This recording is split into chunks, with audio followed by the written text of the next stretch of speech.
Aujourd'hui, je vais vous parler d'un best-seller dans le domaine de la finance, écrit il y a plus de 20 ans. Père riche, père pauvre.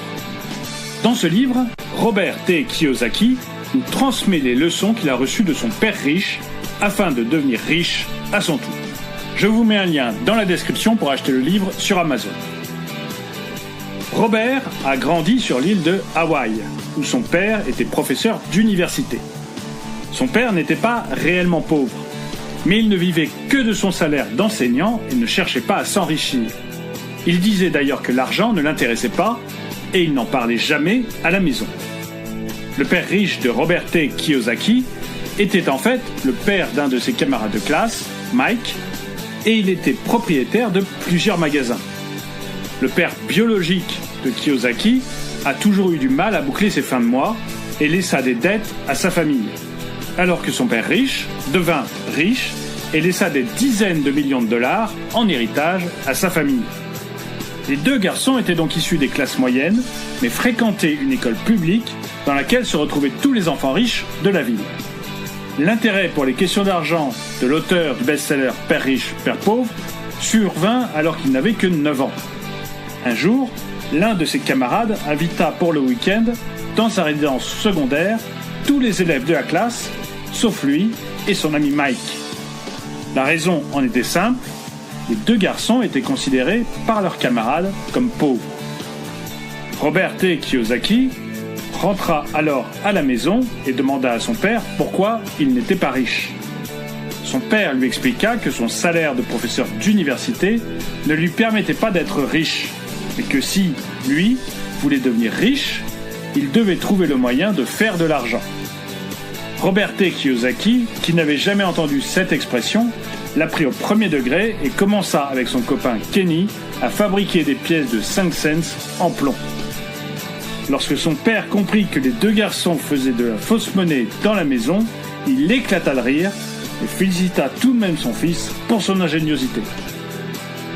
Son père lui recommanda alors d'aller prendre des leçons chez le père riche de son copain Mike afin d'apprendre à faire de l'argent de façon légale. Son banquier lui avait en effet vanté le succès professionnel de cet homme qui, bien qu'en apparence n'était pas riche, avait pourtant construit les bases d'un système lui garantissant sa richesse. Robert T. Kiyosaki commença alors son apprentissage auprès de celui qu'il appela Père riche.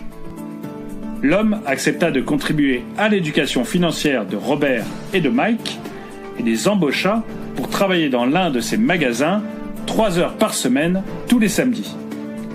Il leur promit d'abord un salaire ridicule et lorsque Robert lui demanda une augmentation, son père riche lui proposa de travailler bénévolement pour mieux apprendre à devenir riche.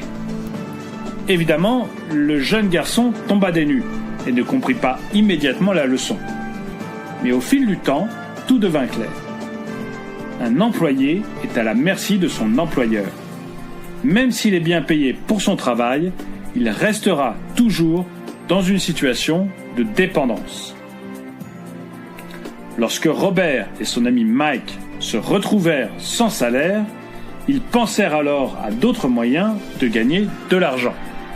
C'est ainsi qu'ils commencèrent à récupérer des bandes dessinées invendues dont la page de couverture avait été arrachée dans le but de les retourner au distributeur. Ils créèrent ainsi une petite bibliothèque et firent payer un abonnement aux enfants du quartier qui pouvaient venir lire autant de bandes dessinées qu'ils le souhaitaient pendant 2 heures.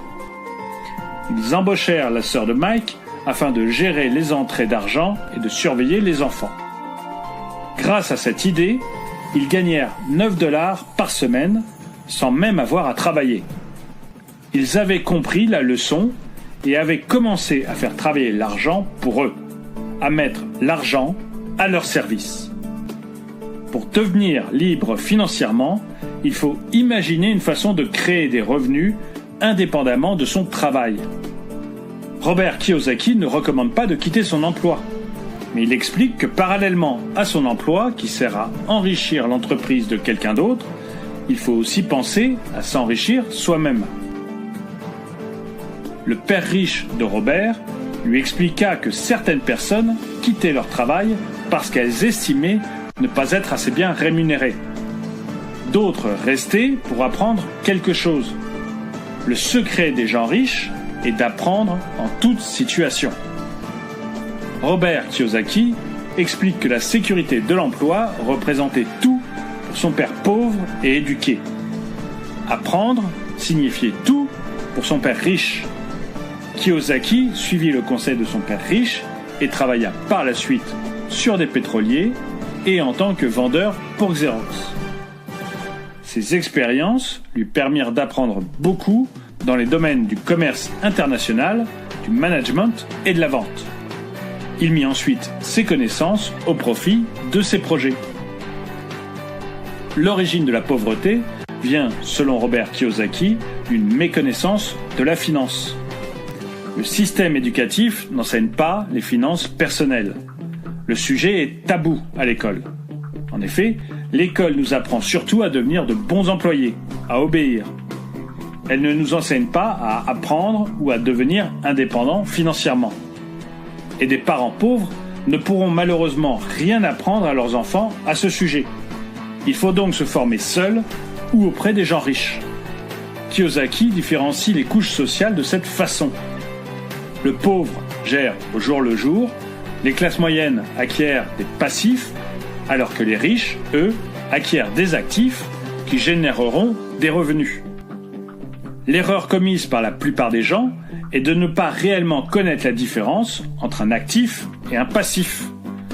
Par exemple, beaucoup considèrent l'achat de leur résidence principale comme un investissement. Mais selon Kiyosaki, la résidence principale n'est pas un actif. Il faut rembourser l'emprunt, l'entretenir et payer la taxe foncière. Votre résidence principale ne vous rapporte rien et sa valeur peut, en plus, se déprécier au fil du temps. Selon Kiyosaki, l'immobilier est pourtant l'un des meilleurs moyens de s'enrichir. Il suffit, par exemple, d'acheter une maison aux enchères et de la revendre ensuite plus cher. Cette opération ne demande presque pas de travail et rapporte un gain important. L'autre piège dans lequel les classes moyennes tombent souvent, c'est la rat race. Il s'agit du cercle vicieux de la course à la consommation effrénée et du remboursement des crédits. C'est un problème important de notre époque. Les gens des classes moyennes, qui gagnent un bon salaire, ont tendance à tout dépenser dans l'achat de biens qui les feront passer pour des riches. Or, la valeur de ces biens se déprécie inévitablement. Alors, le salaire gagné au départ ne fait aucune différence. Vous pouvez gagner 10 000 € par mois et tout dépenser dans des achats futiles. Mais vous pouvez gagner 1 500 € par mois et investir chaque mois 500 € dans l'acquisition d'actifs qui vous rapporteront de l'argent. Robert Kiyosaki prend l'exemple de ces pauvres qui ont gagné des millions au loto, mais qui, quelques années plus tard, sont redevenus pauvres. Ou encore l'exemple de ces célébrités qui ont tout perdu et se retrouvent à dormir sous les ponts. Leur point commun, ces personnes n'ont pas bénéficié d'une éducation financière qui les aurait mis à l'abri du besoin pour toute leur vie. L'éducation financière est donc la clé de l'enrichissement de Robert Kiyosaki. Toutefois, malgré une bonne éducation financière, certaines personnes ne réussiront jamais. Certains de nos sentiments constituent en effet des obstacles majeurs à la réussite.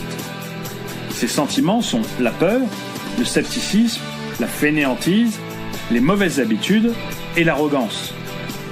Robert Kiyosaki explique que le problème principal des pauvres est que leurs décisions sont gouvernées par la peur et l'avidité. Leur avidité les pousse à désirer toujours plus et à consommer outre mesure, tandis que la peur les empêche de prendre le moindre risque. Or, c'est en acceptant le risque de perdre que l'on peut gagner. L'acquisition d'actifs comportera toujours un risque, mais il faut l'accepter et apprendre à le gérer. Si vous voulez devenir riche vous aussi, Robert Kiyosaki vous conseille donc d'abord de vous éduquer financièrement en apprenant auprès de personnes riches. Il faudra ensuite veiller à limiter vos dépenses et enfin, vous devrez vous concentrer sur l'acquisition d'actifs. Merci d'avoir regardé cette vidéo, n'oubliez pas de lui mettre un pouce vers le haut, de vous abonner et de la partager, et je vous dis à très bientôt.